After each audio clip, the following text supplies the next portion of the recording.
The cover slips used in this assay are functionalized with dextrin, then incorporated into microfluidic flow cells.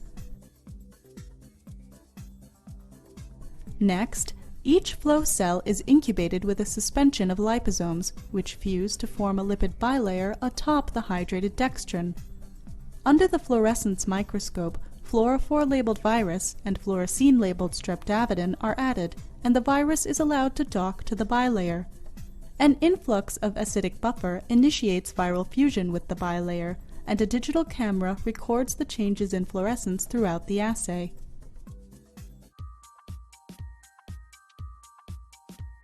Hi, I'm Daniel Floyd, and I'm in the laboratory of Antoine van Oijen in the Department of Biological Chemistry and Molecular Pharmacology at Harvard University. Today I'm going to show you a method for visualizing viral fusion kinetics at the single particle level. We use this procedure in the lab to study the way that viruses get into host cells. So let's get started.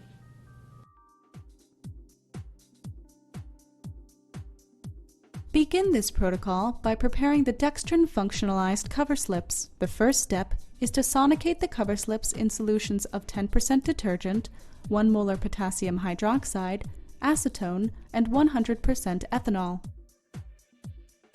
Sonicate for 30 minutes per solution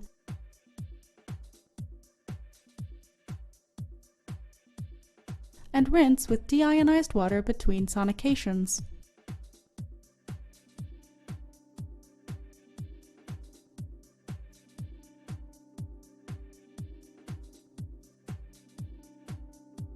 After the last sonication, rinse the cover slips in water, then dry them in the 80 degrees